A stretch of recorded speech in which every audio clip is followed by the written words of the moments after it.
Televizyon ekranlarından herkese merhabalar. Değerli futbol severler. Geleneksel olarak düzenlenen Koltuğ Türk Kulübesi finaliyle sizlerle beraberiz. Mücadelede de ilgi oldukça yoğun olduğunu belirtmek istiyorum. Dörtlü finalde eşleşen takımlar Barış Spor, Dicle Spor, Heyselen ve Rojava Spor ekipleri olmuşlardı. Dicle Spor ve Barış Spor arasında gerçekleşen mücadelede Dicle Spor mücadele tarafında galip gelerek turnuvayı finali 3. olarak tamamlayan ekip olmuşlardı. Şimdi de Rojava Spor, Heyselen Spor mücadelesinin finaliyle sizlerle beraberiz. Müsabaka anlatımı boyunca Rojun prodüksiyon ekranlarında sizlere dilimiz döndüğünce bu maçın anlatımında sizlerle beraber olmaya devam edeceğim.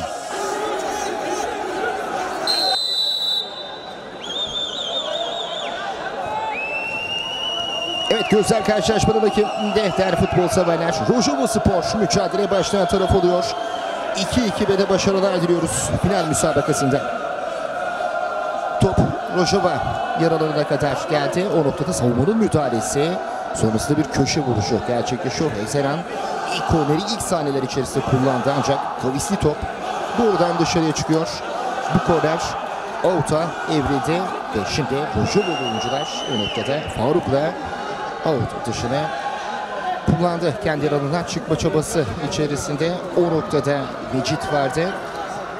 Rakip yararına doğru gönderildi. Savunmada Şahin karşılıyor topu. Topla buluşan isim Murtaza oldu. Sıyırabilecek mi? Top geriden Rojava yaralarında kenar noktasında, kenar çizgisinde olduğu alanda sıkıştı top ve şimdi topla buluşan isim Adem oldu. Adem sıyırabilecek mi o noktada? Yerde kalıyor. Bir foul beklentisi var ancak o noktada şimdi gözler karşılaşma rakibindeydi. Hayır dedi. Yeniden hareketlendi. Topla buluşan isim Diğer. Baktı ceza alanı içerisine. Diğer gönderemedi. Bir noktasında o noktada korner kullanılmıştı. Diğer yeniden baktı ceza alanı içerisine. Yaptı ortayı savunma. O noktada bir el beklentisi var. Foul beklentisi var. Yerde kalmıştı. Sıkışan noktada bir penaltı bekledi ancak karşılaşmanın hakemi pozisyona yakın olan isimdi ve herhangi bir müdahale olmadığını, penaltı atışının da isteğinin de geçer olduğunu belirtiyor. Ancak sonrasında şimdi diğer noktadan uzaklaşmasını bekledi karşılaşmanın hakemi. Serbest vuruş. Burada direkt serbest vuruş. Doğrudan kaleye doğru gönderildi savunma. Heyselen takımından araya girdi. Yeniden sıralayabilecek mi? Bu noktada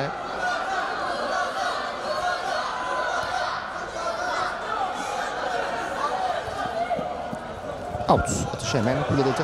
Rojava yeniden atak tazeleme peşinde. Ceza alanı içerisine. Ceza alanı ön çizgisi üzerine doğru gönderildi top. Rojava savunması. Kaleye doğru bir vuruş.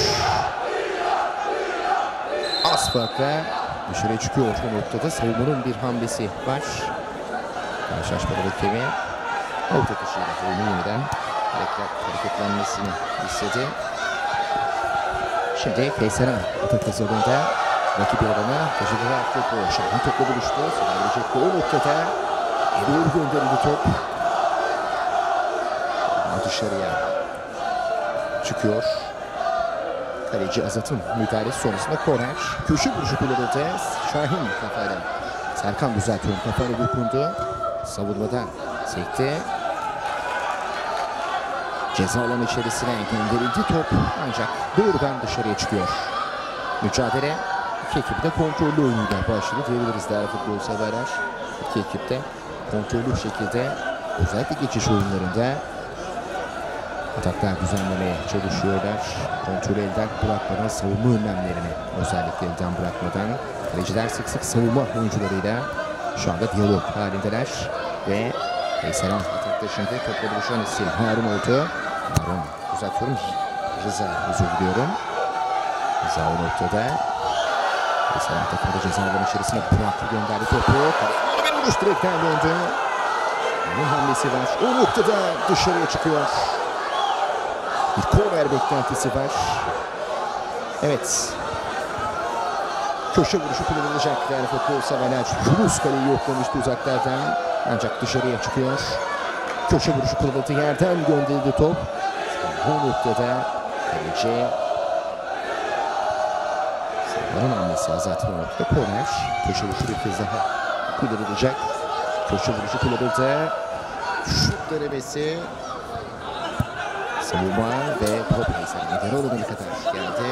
Bunun sonunda şut denemesi de bunun isimdi. Takımında. Jojo şimdi atak kazanıldı. Yeniden topla buluşan isim diğer oldu. Savunmasına döndü. Rakip cezaları ön çizgisine doğru gönderilen topta savunma girdi araya ve şimdi Heysel'e atak rakibi de ortadan kadar taşıdı topu. Ceza alanı içerisinde yerden bir top. Savunma giriyor araya. Topla buluşan isim Murtaza oldu. Murtaza isti bir top ceza alanı içerisine. Kafa vuruşu Serkan'dan. Arka direkte vuruşu topla ancak istediği kafa vuruşunu gerçekleştiremedi.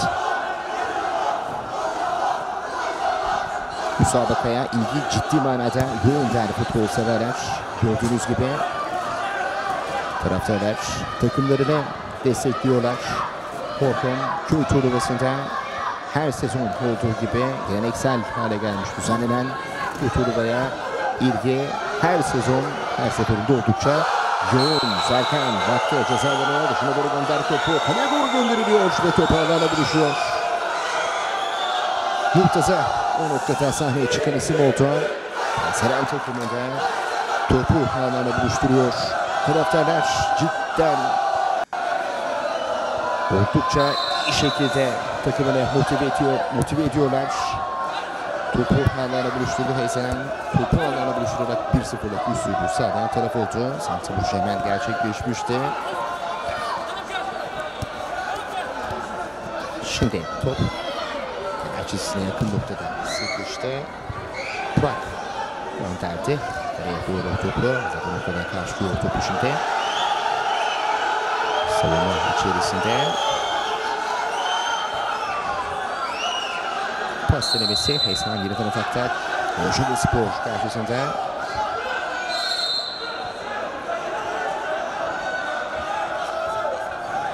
Ve karşılaşmada hakemi faul düdüğünü çaldı.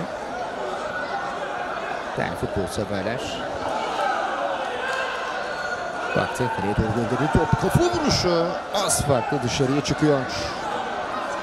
Etkili bir kafa vuruşu geldi o noktada ancak az farklı dışarıya çıktı. Faruk hareketlendirecek oyunu. Mesela takımında özellikle hücum hattında şu ana kadar istediği reaksiyonu veremedi. Rojobo Spor değerli futbol severler. Murtaza pas denemesi. Top yerine mesela rakip bir alana gelmişti. Topla buluşan isim o noktada diğer oldu. Ancak savunmayı geçmekte zorluk yaşadı. Şimdi uzun bir top gönderiliyor. Rakip bir alana doğru. Topla buluşan isim Adem. Adem ve Serkan arasında ikili bir mücadele. Sıkıştığı ortada top. Olabilecek bir top yapamadı. Topla buluşan isim Topun vuruşu düzeltiyorum. Dışarıya çıkıyor. Şutun ismi Murtaza.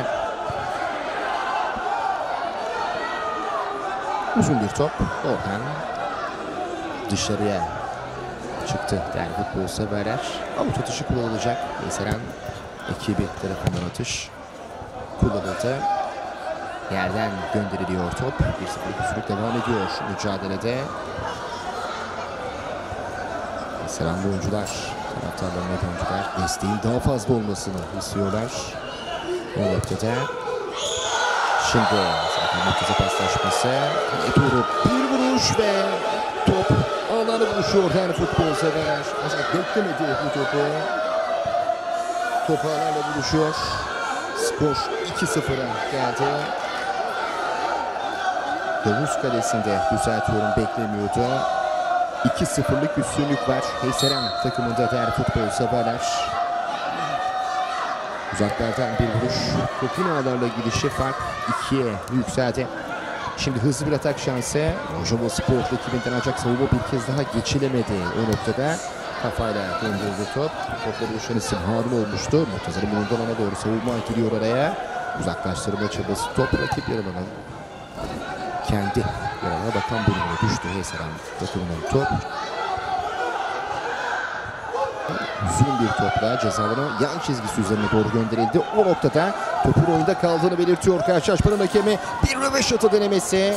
Serkan'dan ancak istediği vuruşu gerçekleştiremiyor. Serkan istediği vuruşu gerçekleştiremedi o noktada. Burak döndü kalecisine. Diğer çekti soluna. Baktı kareye. Vuruşunu yaptı. Savunma girdi araya ve şimdi Eyseran yeniden atak hazırlığında. Serkan ikili mücadele. Karşılaşmanın hakemi o noktada bir foul gibi çalmıştı. Serbest vuruş kullanılacak. Eyseran takımında diğer futbol severler. Harun topun gerisinde ikinci golü atan isim. İki kişilik baraj var. Ceza alanı ön çizgisine doğru ıskalanan top ve top ağlarla buluşuyor. Gol geliyor. 3-0 oluyor her futbol severler. Eyseran topu ağlarla buluşturuyor. Yunus sahaya çıktı bu kez. Top ağlarla buluştu. Rojava oyuncular, Rojava Spor oyuncuları dedikleri her golden sonra maçın golün kritiğini yapıyorlar bu noktada. Özellikle hücum hattındaki geçiş oyunlarında şu ana kadar tekrar söylemek istiyorum. Savunmayı ve hücum aksiyonlarını istedikleri şekilde gerçekleştiremediler. Adem savunma arkasında bu arada bir röveşata denemek istedi ancak savunma kademeye iyi şekilde girdi. Şimdi Adem'de top 2 kişilik bir baskı var. Adem 2 kişinin arasından sıyrılırsa tehlike yaratılabilir. Mesela karesinde Faruk Kademin bulunduğu alana doğru top alanda kalmıyor, dışarıda out atışı kullanılacak. Karşılaşmanın hakemi atışın nizami şekilde yapılmasını istedi.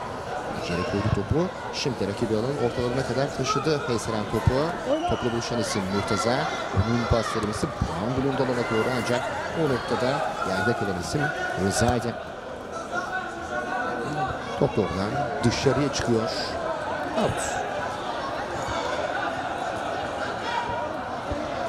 Out atışı kullanıldı. Şimdi savunma çıkma çabası içerisinde Rojava Spor'da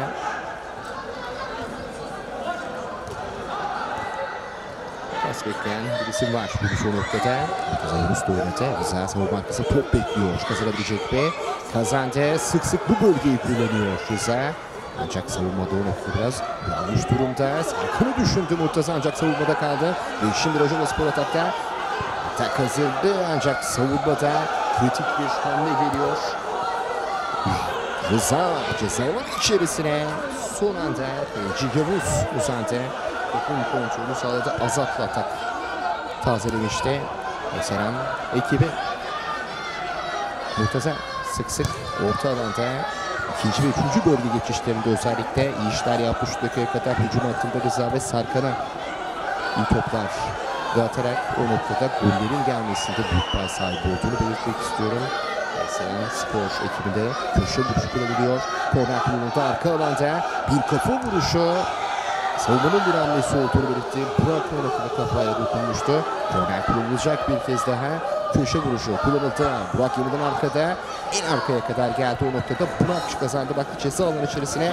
Yerden orta. Savunma dokundu. O noktada kimseye gelmedi top. Şimdi bir sınırma çabası var. O noktada Eyseran ekibinde kaleye doğru gönderiliyor top.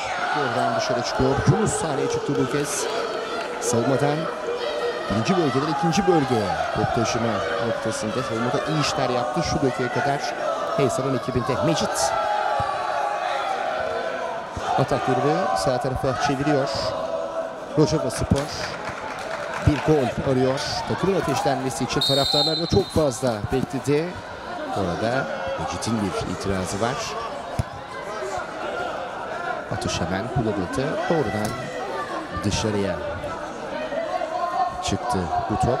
Ancak atışın yerinden kullanılması gerektiğini belirtiyor. Karşılaşmanın rakibi Serkan. Serkan'ın pas denemesi o zaman bulunduğu doğru ancak savunmada kaldı. Şimdi Serkan. Murtaza. Bileklerine oldukça hakim bir isim. Murtaza ceza alanı içerisine gönderdi. Harun o noktada. Murtaza Harun ikili mücadelesi. Murtaza kaybetmedi topu. Diğer top dışarıya çıkıyor. Bir foul gibi geldi o noktada. Serbest vuruş hemen kullanıldı Rojava Spor tarafına değerli futbol severler. Şimdi Murtaza. Savunma bir kez daha girdi araya. Faul diyor Selami.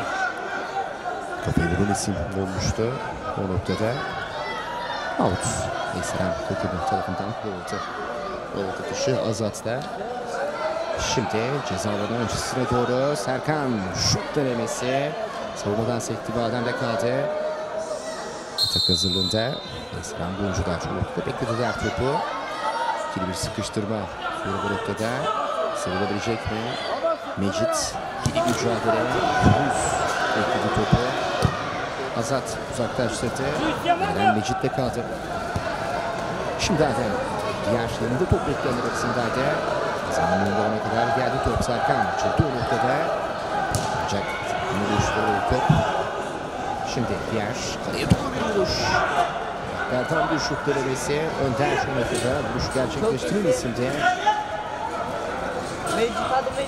Yeniden bir vuruş. Yunus savunmada işler yapmaya devam ediyor. Murtaza sıralı rakibinden sola doğru taşıp topu baktı ceza alanı içerisine. Yerden bir orta. Serkan'ı buluşturamıyor topla. Savunmanın hamlesi korner. Köşe vuruşu Rıza'yla kullanılacak. O da bu sağ tarafında iyi işler yaptı. Ceza alanı içerisine doğru gönderildi orta ancak. Şimdi Rojava'dan önemli bir fırsat olabilir. Zekrande Hasan'ın savunması ancak noktada bir vuruş topu alana buluşuyor. Topu alana buluşuyor. 3-1 oluyor skordan futbol severler. 3-1'lik üstünlük var şu mücadelede. Rojava'da bu golü buluyor. Savunma hazırda adamla yakalanmıştı. 2-2'lik bir mücadeleydi o noktada. Skor 3-1'e geldi. Santa vuruşu da yeniden hareketlendi. Bir vuruş. Bu kez iyi bir vuruş. Oldu atıda. Doğrudan dışarıya çıkıyor.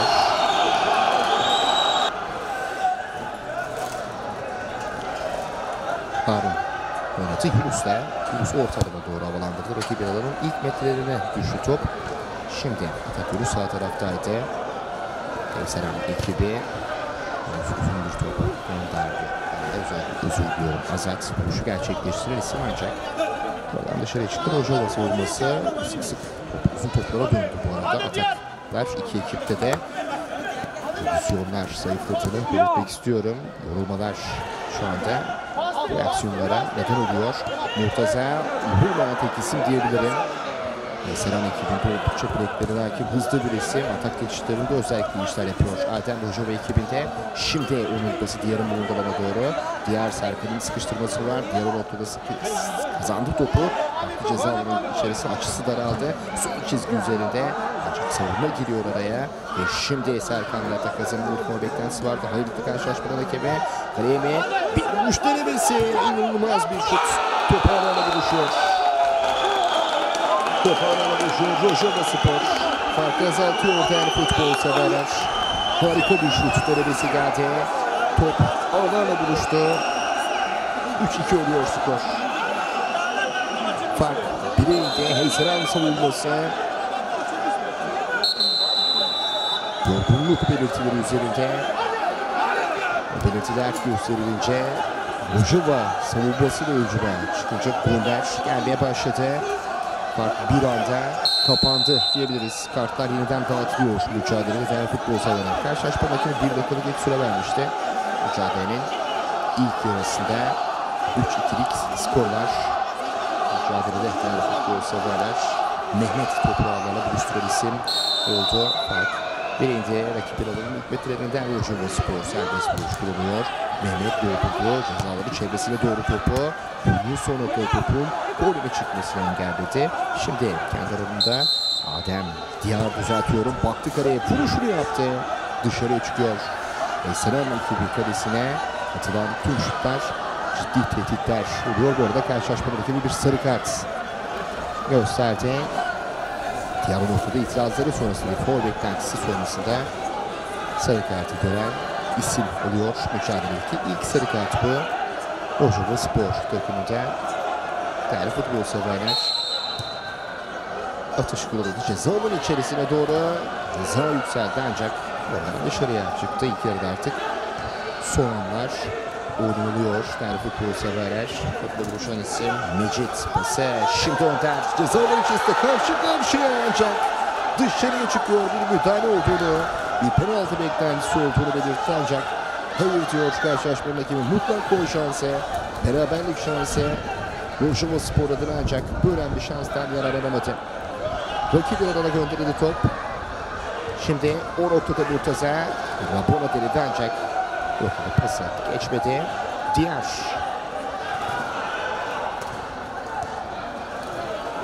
Adem toplu buluştu.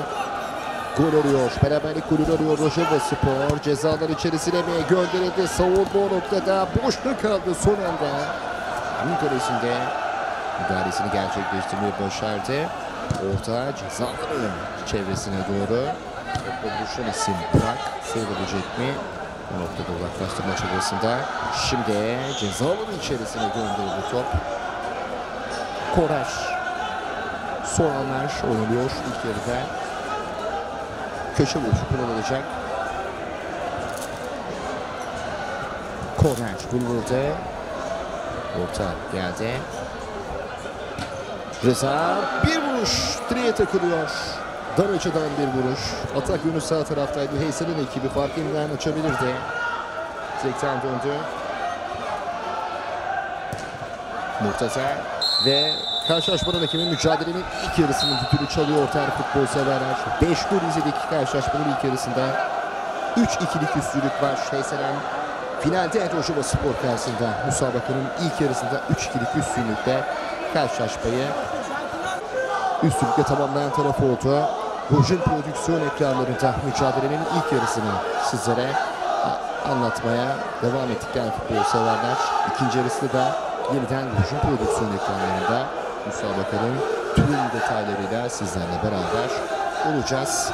Van Edremit Horhon Köyü geleneksel futbol şöleniyle finalde ilk yarı bu şekilde tamamlandı.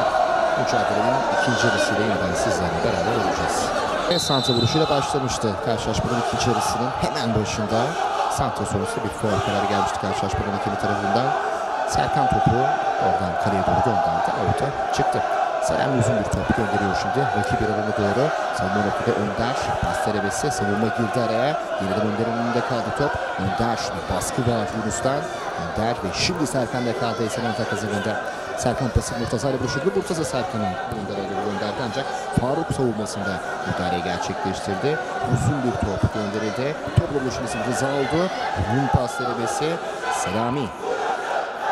Savunma araya giren isim oldu. Bir vuruş denemesi. Savunma. Orada Murtaza küçük bir sakatlık geçirdi. Şutu attı. Anadolu futbol severler Burak. Ceza alanı içerisine gönderilen top. Pası sonrasında Serkan ilk yarıda da olduğu gibi ikinci yarıda da şu anda belli bölgede oynamıyor Serkan. Hücum hattı her noktasında mücadele ediyor. Hem sağ taraf hem sol taraf hem de iyi uçta şu kadar Serkan'ı görmüş olduk. Esrem ekibinde yani futbol severler. Top tutuşuyla oyun hareketlenecek. Bu arada iki oyuncu geldi. Murtaza ve Önder sakatlık yaşayan isimler. Esrem ekibinde Serkan yerde kalmıştı. Burjuvaspor ekibinde Önder yerde kalmıştı. Taraftarların yoğun ilgisi, yoğun desteği, yoğun tezahüratı devam ediyor. Esrem ekibine gördüğünüz gibi değerli futbol severler. Müsabakanın başından beri bitmek bilmeyen bir tribün enerjisi var. Hepsinin üzerinde. Diğer Harun havalandırdı topu. Ceza içerisine doğru. Doğrudan kaleye geldi. Ancak Zer'in kalecisi Harun müdahalesini gerçekleştirmeyi başardı topa. Şimdi ceza alanı içerisine bir röveşata denemesi Adem'den. Harun. Faruk uzatıyorum. Pası. Diğer noktada sıkıştı. Köşede Yunus'un baskısı var. Bu noktada baskıyı gerçekleştirmişti. Serkan savunmasına kadar geldi. Topu kazandı. Rakibine taşıdı. Murtaza bir duvar pası Serkan Rıza'ya. Murtaza havalandı. Şimdi Serkan kaleye doğru ancak dışarıya çıkıyor. Korner kararı geldi karşılaşma rakibimize. Köşe vuruşu kullanılacak. Rıza korneri kullanmak üzere topun başına geçti. Köşe gönderildi. Ceza alanı içerisinde kalabalıklar. Ceza alanı içerisine orta. Yandırılan top savunma kafayla karşıladı. Şimdi Yunus kaleye doğru. Çift yumrukla uzaklaştırdı topu Murtaza. Faul kararı geldi. Rojava Spor kullanacak. Serbest vuruşu. Futbol severler. Faruk atışı kullanacak. Faruk havalandırdı. Bir Endrek serbest vuruş kararı. Rojava Spor rakip kaleye yakın noktadan serbest vuruşu kullanacak. Endrek bunu zannediyor bu noktada. Yapılan tehlikeli hamle sonrasında serbest vuruş kullanılacak şimdi. Değerli futbol severler. Selami topun başındaydı. Nasıl cezalı oyuncusuna doğru atış kullanılacak. Nasıl bir frikik organizasyonu olacaktı. Faruk topun başında Adana'nın yanında bir frikik organizasyonu izleyeceğiz. Doğrudan kaleye bir şutla gelecek. Geldi. Faruk gönderdi. Barajdan seken top. Korner. Köşe vuruşu kullanılacak. Rojava Spor tarafından cezalar için oldukça kalabalık. Dışarıda Adem ve Selami görüyoruz. Sert bir top. Ayak dışı doğrudan kaleye. Ancak top yan ağlarda kaldı. Orta dışı gerçekleştirildi. Havalandırılan top. Şimdi diğer sevilebilecek ve Burak yanında, Murtaza yanında iki kişinin arasından sıyrılma çabası ancak Burak geçemedi o noktada. Savunmada iyi işler yapmaya devam ediyor. Bu arada doğrudan dışarıya çıkıyor top. Rojava Spor kalesine yönlendirilen top doğrudan dışarıda. Selami o tutuşuyla oyunu hareketlendirecek. Oyun yeniden hareketlendi. Out. Bırak. Şimdi Rıza. Rıza sıyrılabilecek mi? Rıza baktı ceza alanı içerisine. Savunmanın hamlesi. Korner. Köşe vuruşu kullanıldı. Orta geldi. Murtaza savunma girdi araya. Uzaklaştırmaya çalışılan top. Bırak. Düzeltiyorum. Yunus iyi taşıdı topu. Yunus ceza alanı içerisine ancak Selami'den sıyrılamadan ötürü fizik üstünlüğünü kullandı Selami. Şimdi yeniden uzun bir top. Selam yaralarına doğru. Baskı var. Çarpıda kaldı. Oradan enteresan bir aksiyon geldi o noktada. Bir duruş gerçekleştirmişti diğerden.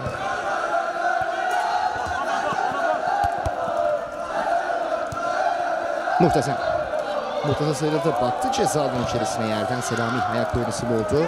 Murtaza kaldı ayakta. Selami'den sıyrılabilecek mi? Sıyrılırsa tehlike olur. Ceza alanı içerisine boşta kalan top. Ancak kaleci topun kontrolü sağladı kalesinde. Harun gelişi güzel şekilde vuruşunu yaptı topa. Oradan dışarıya çıkıyor. Avut atışı kullanılacak. Rojava Spor tarafından diğer futbol severler. İkinci yarıda iki ekip de kontrolü elden bırakmıyor. 3-2'lik üstünlük devam ediyor mücadelede. İlk yarının ilk çeyreğinde gördüğümüz gibi savunmalar iyi işler yapmaya devam ediyor. Harun bu arada kalesi tokatladı topu. Korner kullanılacak Rojava Spor tarafından. Ceza alanı içerisinde 3 Rojava Sporlu oyuncu var. Köşe vuruşu kullanıldı. Sert bir top kalesinde. Yeniden sıyrıldı Adem. Pas denemesi. Diğer çizgi üzerinde topu gönderdi ve köşe vuruşu bir kez daha kullanacak. Üst üste 3. korner bu. Rojava Spor tarafından kullanılacak. Şimdi orta geldi. Ancak yan ağlarda. Savunmanın hamlesi var bir kez daha. Üst üste 4. korner. Köşe vuruşu bu kez havalandırıldı. Önder kafayla bir kafa vuruşu. Arap'tan Carun uzaklaştırdı.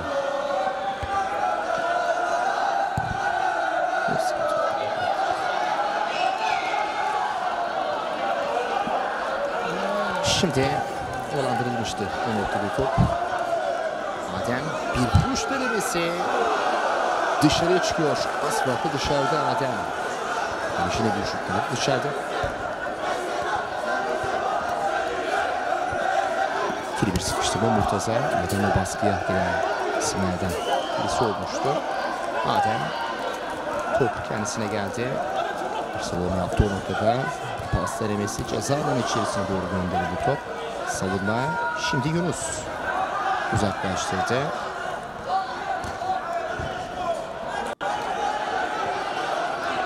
Diğer Murtaza Serkan noktada.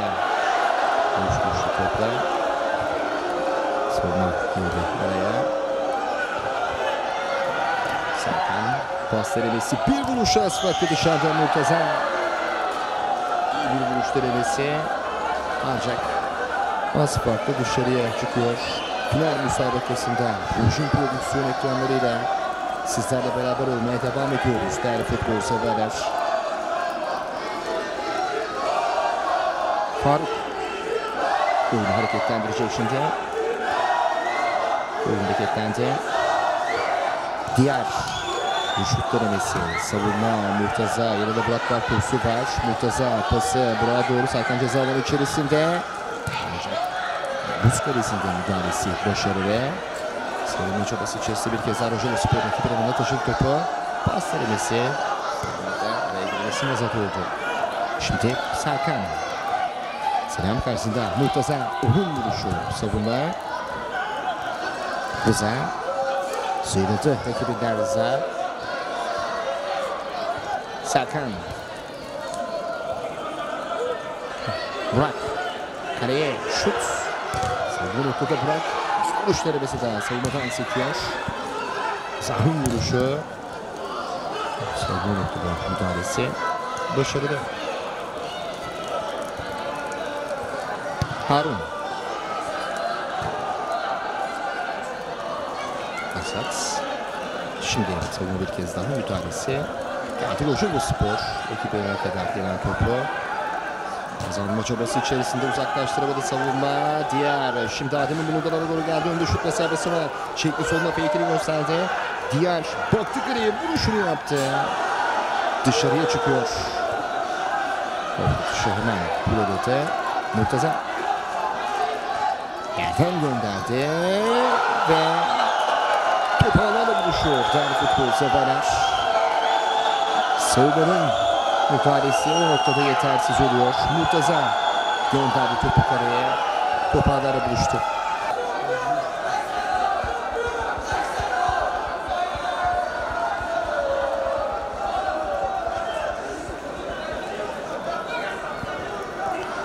Dört kilit üstünlük var mücadelede. Burak yerde kalmıştı. Veteran ekibinde değerli futbol severler.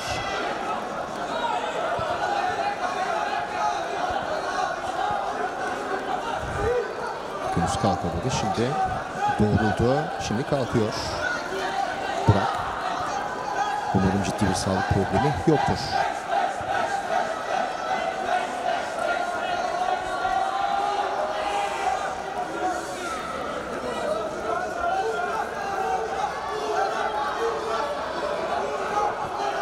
Evet, santra vuruşu yeniden gerçekleşecek. Rojalıspor ekibinde. Fark yeniden 2'ye yükseldi mücadelede. Eyseran üstünlüğünü hemen hemen ilk yarıdaki gol dakikası orantısına yakın noktada. Dakikalarda bulduğu golü Eyseran ekibi. Bakalım ilk yarının örneği futbol olacak mı gol anlamında. Farklar açılmaya devam edecek bir ilk yarının son çeyreğinde. Oyunun kontrolünü ele alan bir Rojalıspor vardı. 2 golle farkı bile indirmeyi başarmıştı. Mücadelenin ikinci yarısına bakalım. Aynı reaksiyon gösterilecek. Bir rakibi alana gönderildi. Topla buluşması diğer oldu. Diğer Faruk yanında top istedi. Diğer Murtaza'nın bir baskısı var. Faruk'un bulunduğuna doğru gönderdi ancak savunmada Yunus girdi araya. Serkan. Yunus ikilisi. Atak kazanında Selami var yanında. Serkan sıyrıldı. Baktı kaleye vuruşunu yaptı. Serkan bu noktada müdahaleyi esirgemiyor. Müdahalesini gerçekleştirdi. Şimdi kaleye doğru doldurdu top. Burak savunmasındaki hamlesi başarılı. Selami.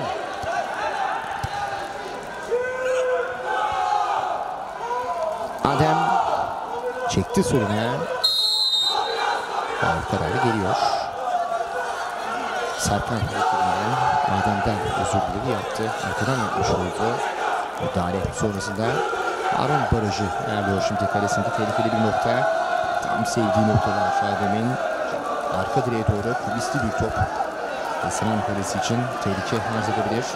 Adem öyle de yapıyor, kareye gönderdi. Son anda tokatlıyor Harun. İyi bir vuruş Adem'den. Arka direğe doğru. Kaleci tokatladı. Korner köşe vuruşu kullanıldı arkalarına doğru. Arkalarında Serkan var karşılıklı. Veysel ataktaydı. Selam. Olandırı topu yeniden ceza alanı içerisine. Bu arada Harun kendini yere bırakıyor.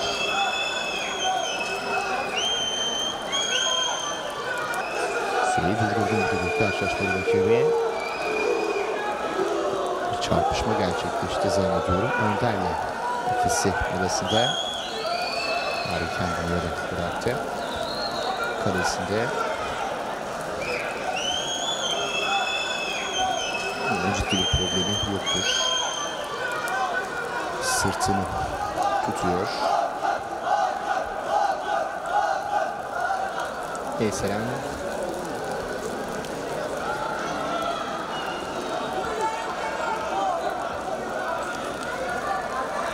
Kayserispor ekibi finalde 2 ile etkili skorda üstünlük bu arada. Doğru bir kafa vuruşu ve cezaları dışında bir elle müdahale var. O noktada cezalar içerisinde başlayan ve ceza alanı dışına çıkan bir el pozisyonu.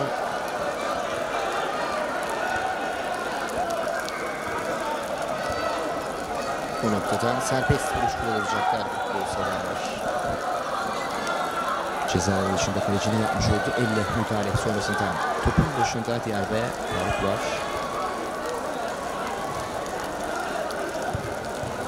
Ön direk. 2 oyuncu. Orada bir vuruş, iyi bir frikik organizasyonu olmadı Bursaspor adına. Taşa gönderen yakın noktada. Şimdi Murtaza kazandı. Mesela 2 bir atakta Spor geliyor. Murtaza pas verebildi. Derinlemesine oynadı. Serkan olacak. Savunmada araya giren Sivasat olmuştu. Özür diliyorum, Mecit olmuştu. Savunma Burak. Şimdi Murtaza sıyrıldı Mecit'ten. Murtaza ceza alanı içerisine gönderdi. Savunma yerinden Murtaza'nın önünde kaldı. Top Murtaza. Onun pas denemesi. Savunma Rıza. Sıyrılabilecek mi? İkili bir sıkıştırma. Yunus'un bulunduğu olana kadar geldi top. Yunus. Murtaza. Diğer. Kaleye şutu dışarıya çıkıyor. Diğer'in vuruşu Berkan dışarıda out atışıyla Kayserispor onu hareketlendirecek.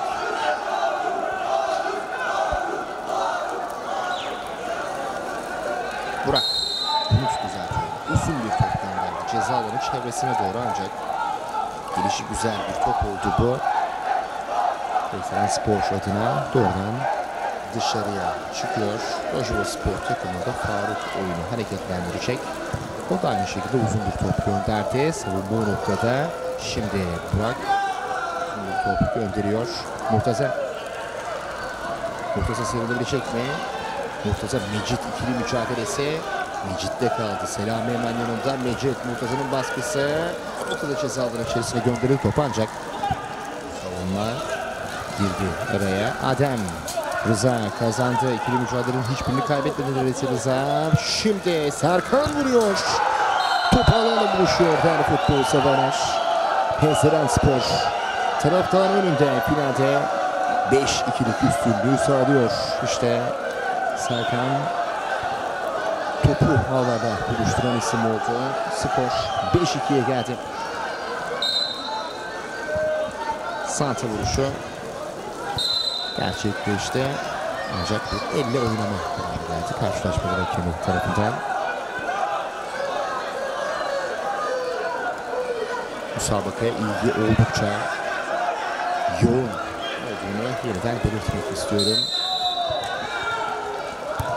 Saha çevresinde iğne atsan yere düşmez deyimiyle oldukça yoğun bir kalabalık var. İzleyenler müsabakayı izleyebilmek için, taraftarlar müsabakayı izleyebilmek için adeta sahanın üstlerine kadar tırmanmış durumdalar. Tüm izleyenlere de Rujin Prodüksiyon adına yoğun ilgiden dolayı teşekkürü borç biliyoruz. Geleneksel Van Edremit Korkmaz geleneksel futbol turnuvası finalinde Veysel Spor, Rojinva Spor karşısında müsabakanın ikinci yarısında 5-2'lik üstünlüğü oradan müsabakayı sürdüren, finale, şampiyonluğa yakın olan taraftar, futbol severler. Şimdi Rıza. Diğer Rıza ceza alanı içerisinde. Boşta kalan top direkten döndü ve Rıza tamam diyor bu kez. Heysel bir farka gittikçe açıyor değerli futbol severler. 6-2 oldu. Mecit işte takım arkadaşlarına savunmasına bu şekilde serzenişte bulunuyor. Rojinva Spor'u tamamen psikolojik olarak da bitiren bir gol oldu bu diyebiliriz. Teknik olarak fark 4'e yükseldi mücadelede. 6-2'lik skorla değerli futbol severler.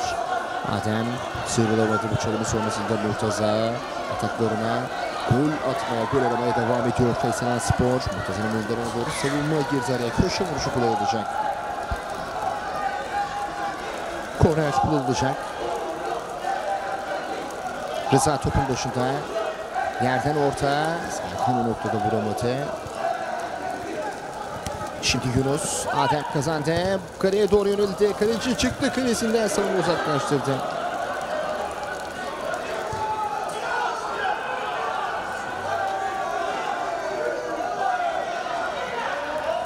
Düzeltiyorum. Şimdi Burak. Alandır topu Yunus'un pasıyla. Azat. Rıza alabilecek mi topu? Diğer.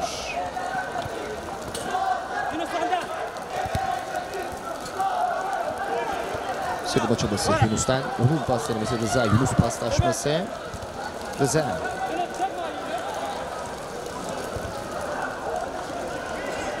Faruk. Havalandırı topu ceza alanının içerisine doğru. Harun. İçin kolay bir top oldu bu kalesinde. Bekliyor. Yavaş hareketler noktada. Şimdi kazan topu. Uzun bir baraj o noktada. Ayakta yapıldı. Top oradan dışarıya çıkıyor. Veysel Spor'un verim alamadığı tek bunu müsabaka içerisinde yapmış oldu. Savunmasından ceza alanı içerisinden yapılan uzun topların %80'ine kadar oranda şu ana kadar verim alamadığını gördük. Azat sıyrılma çabası içerisinde kaleciye kadar geldi top ve topla buluşan isim o noktada Serkan oldu. Ancak Burak'la buluşturamıyor topu dışarıya. Ötütüşü kullanıldı. Mücadelede artık normal sürede son anlara doğru yaklaştık değerli futbol severler. Sıyrılma çabası içerisinde bir orta andırıldı top. Serkan olabilecek mi topu?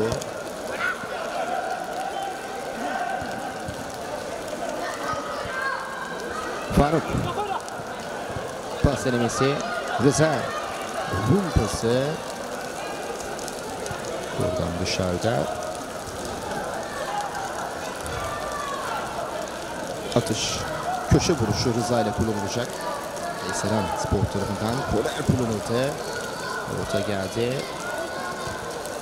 Rojinva Spor atak hazırlığında şimdi. Mecit sıyrıldı, rakibinden döndü. Şimdi pas denemesi o noktada önünde kalmış top. Kendi taşımaya çalışınca Burak savunmada. Ben buradayım dedi. Araya çıktı. Mecit'i engelledi. O noktada ceza alanı içerisine yerden. Mecit'in müdahalesi.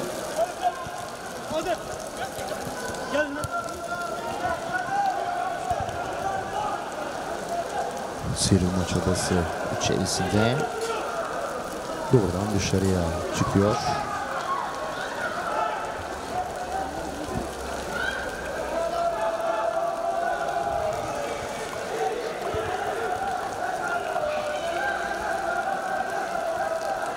Boş rakip alanda köşe gönderine yakın noktadan bir orta. Önder kafa vuruşu denedi ancak savunma girdi araya.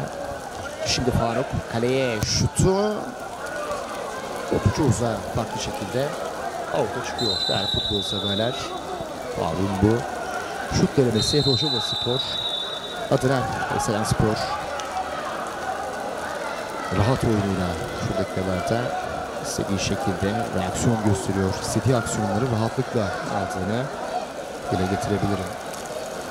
Mücadelede oturuşun isim Rıza. Ceza alanı içerisine Murtaza bu kez tamamlayan isim oldu. 7 yapıyor skoru. Murtaza golden sonra kulaklarını tıkıyor. Gol sevincini gerçekleştirdi. Hem takım arkadaşlarıyla hem de taraftarıyla paylaşıyor. Gol sevincini değerli futbol severler. 7-2'lik bir skor var. Farkın 5 olduğunu belirtmek istiyorum. Diğer gelişi güzel şekilde bir şut denedi. Savunma Önder kafayla karşıladı. Murtaza geldi, savunmasına kadar kazandı topu. Bunu müsabaka içerisinde, mücadele içerisinde sık sık yaptı. Hem hücum hattında hem savunmada iyi işler yaptı. Şekilde topu pası denemesi Yunus'tan şimdi Murtaza'ya. Murtaza birinci rakibinden sıyrıldı, pasını gerçekleştirdi. Top buluşan isim Azat olduğu noktada yerden gönderiliyor top. Zamanı içerisine doğru gelmeden rakiplerin ortalarında savunma karşılaştı. Karşıladı topu ancak Adem'in vuruşu bir kez daha farklı şekilde out'a çıkıyor Rojava Spor takımında değerli futbol severler. Atış gerçekleşecek Kayserispor tarafından. Şimdi Murtaza kaleye doğru gönderdi. Kaleci olan topun sahibi oldu. Sıyrılma çabası içerisinde.